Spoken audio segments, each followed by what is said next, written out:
The Book of Judges is the seventh book of the Hebrew Bible and the Old Testament. It follows the book of Joshua and recounts the period of Israel's history after the death of Joshua, when the Israelites were ruled by a series of judges. The book is divided into three main sections: the introduction, the stories of the judges, and a conclusion. The book of Judges portrays a cycle of apostasy, oppression, repentance, and deliverance that the Israelites experienced during this time. The judges were charismatic leaders raised up by God to deliver the Israelites from their enemies and lead them, unveiling the epic saga of Samson, a tale of strength and sacrifice. The story of Samson is found in the book of Judges in the Bible. Here is the full story of Samson according to the biblical narrative. Samson was born to an Israelite family in the town of Zorah. His birth was unique because his mother was previously barren, but an angel of the Lord appeared to her and announced that she would conceive and bear a son. The angel instructed her to raise him as a Nazirite, which meant he should never cut his hair, abstain from alcohol, and avoid contact with the dead. As Samson grew up, he became known for his exceptional strength, which was derived from his Nazirite vow. One day, while in Timnah, he saw a Philistine woman whom he desired as his wife. Samson told his parents to arrange the marriage, despite their objections, since the Philistines were traditional enemies of the Israelites. On his way to Timnah for the wedding, Samson was attacked by a young lion. However, the Spirit of the Lord came upon him, granting him supernatural strength. He tore the lion apart with his bare hands. Later, as Samson traveled to Timnah again, he noticed bees nesting in the carcass of the lion.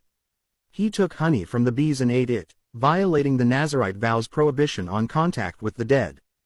During the wedding feast, Samson proposed a riddle to the Philistine groomsmen. He said, "Out of the eater came something to eat, and out of the strong came something sweet." The men were unable to solve the riddle, so they forced Samson's wife to discover the answer from him and tell them. Angered at his wife's betrayal, Samson slew 30 Philistines and gave their garments to those who provided the correct answer to the riddle. In retaliation, the Philistines burned Samson's wife and her father to death. In response, Samson struck them down in a great slaughter and then fled to a cave in the region of Etam. The Philistines, seeking vengeance, gathered an army and camped near Judah. The people of Israel, fearing an attack, handed Samson over to the Philistines. However, as the Philistines approached, the Spirit of the Lord came upon Samson, and the ropes binding him became as weak as charred flax. He grabbed a fresh jawbone of a donkey and single-handedly killed 1,000 Philistines. Eventually, Samson fell in love with a Philistine woman named Delilah. The Philistine leaders bribed Delilah to discover the secret of Samson's strength so they could overpower him. Delilah persistently asked Samson to reveal the source of his strength, and he deceived her several times. However, Samson eventually divulged that his hair had never been cut, and it was the source of his power. Delilah, seizing the opportunity, cut off Samson's hair while he slept. Subsequently, his strength left him, and the Philistines captured him. They gouged out his eyes, bound him in chains, and made him grind grain in prison. At a feast held in honor of their god Dagon, the Philistines brought out Samson to entertain them. As he stood between two pillars to lean against them, Samson prayed to God for the return of his strength.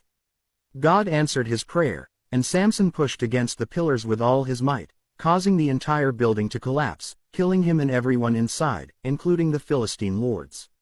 Thus, Samson's final act of strength took the lives of many Philistines and served as retribution for the injustices committed against him and the Israelites by their enemies. That concludes the biblical story of Samson as found in the book of Judges. What happened to Deborah, judge and prophetess of Israel? The full story of Deborah is found in the book of Judges in the Bible, specifically in Judges 4-5. Deborah was a prophetess, judge, and a significant figure in ancient Israelite history. During Deborah's time, the Israelites were under the oppression of the Canaanite king named Jabin. Deborah, under the guidance of God, served as a judge and leader over the Israelites.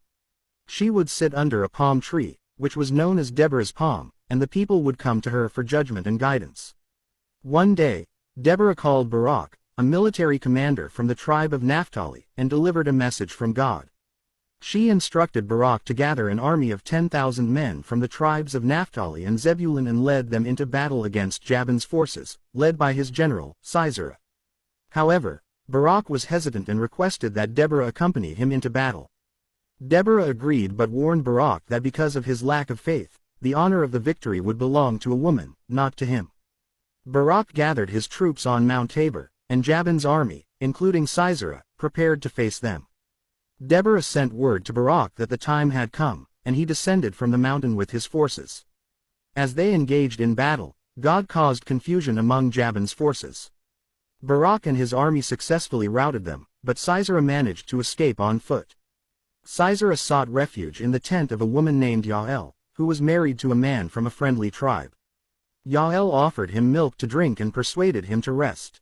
As he slept, Yael took a tent peg and hammered it through his temple, killing him. After some time, Barak arrived at Yael's tent, and she showed him the dead Sisera. At that moment, Deborah's prophecy about a woman receiving the honor of victory over Sisera came true. Following the battle, Deborah and Barak celebrated with a victory song known as the Song of Deborah. They praised God for the triumph over their enemies and recounted the details of the battle. Deborah's leadership and wisdom were widely respected among the Israelites during her time. Her story showcases her bravery, prophecy, and the important role she played in delivering the Israelites from their oppressors.